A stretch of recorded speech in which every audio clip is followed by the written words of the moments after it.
Hello, Room 19 families. Welcome.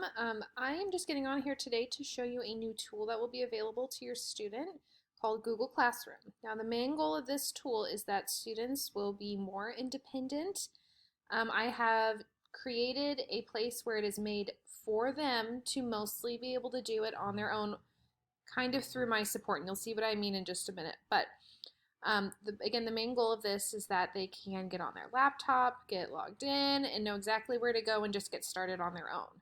Now, again, if you are thinking to yourself, if I don't have a laptop, my child doesn't have their own laptop, please know that the district has them available for K through 2 students now to pick up and take home.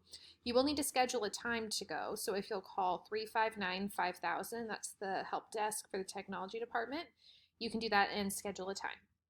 So if that's a barrier for you, please know that you can do that.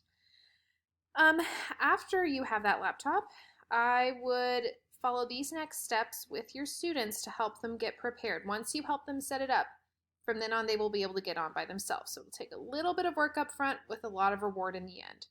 So what you'll do first is go to parkhill.k12.mo.us, and again, make sure you're doing this on the device that your child will be using for their schoolwork. So if you're for some reason on a weird laptop that they never use, go to one that they use every day. And then you will scroll down to the bottom and you will click on Park Hill Application Portal. Mine will automatically, when I click this, log into my stuff. You will probably need to log them in the first time.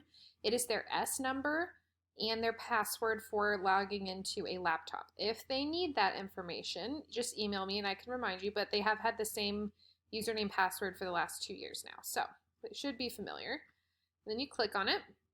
Again, theirs will look a little bit different because mine's a teacher one, but then they'll click on Google Apps. Again, it might ask them to log in, hopefully not, but if it does, it should just be the S number and password again. And then their things will open again. Everyone's is a little different because I have all my teacher stuff here, but the big thing I want you to do is go up to this square, Google Apps square, click on it, and go to where it says Classroom. Now, they might have some things here, they might not, but the big thing is they are not set up for my class yet.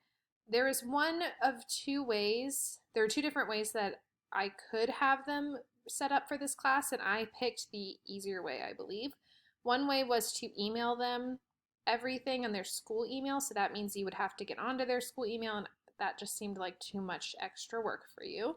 So instead, I found this easier way, and I'm going to play this YouTube video to kind of explain it. Hopefully you can hear it, and if I come back and listen and you can't, I will be just sending you the link and when to begin. If you go to 236, that will be a good starting point, and it's just a little section that you need to see. So I'm going to turn it up, and here we go.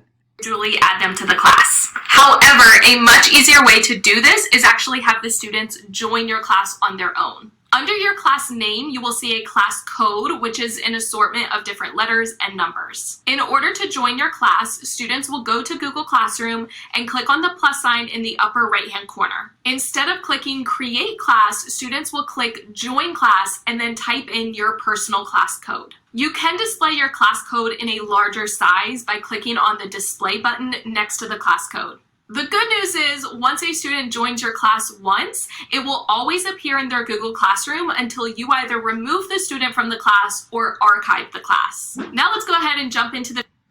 So that's the gist of how to get your child signed up, and it's really pretty easy. So when I go to my classes, your child will hit Join Class, and they will type in the code that I'm going to show you right here, and I'm also going to put it in the email separately so you can really see it.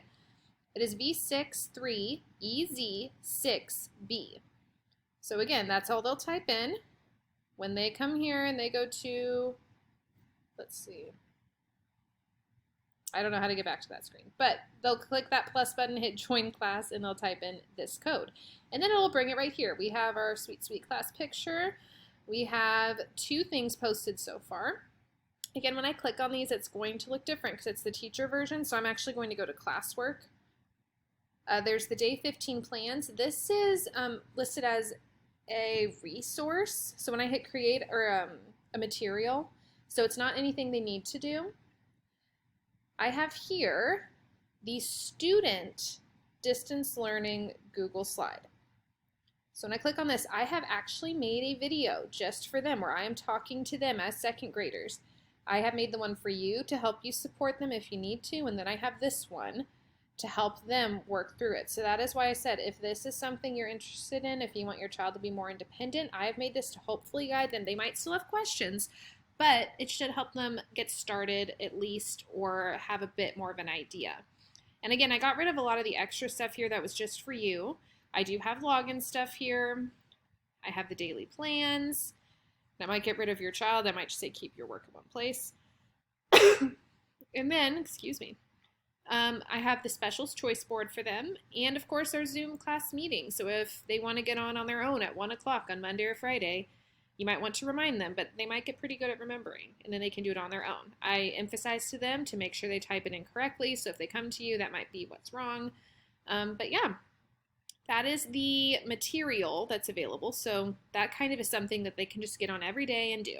Again, the goal is independence here. So if this is something that sounds good to you, you might want to get them set up on Google Classroom. And then I do have the option, if you have been sending me work or you want your child to have that, I do have this optional work submission where they can upload it to a Google Doc. I do have a YouTube video on how to do that here, and then they can upload it here. So you might have to help them the first time, but after that they should be pretty good at it. So yeah, that is Google Classroom, and I'm really, really excited to get this started, and it lets me interact with the students a little bit more. Again, it gets hopefully some of that workload off of you. Of course, I wish I could be there for all their questions, but since I can't, I know I can trust you guys to all just work as a team and support our students. So thank you so much for taking the time to watch this. I hope it's been helpful, and I hope you utilize it. Thank you so much for watching, and have a great day.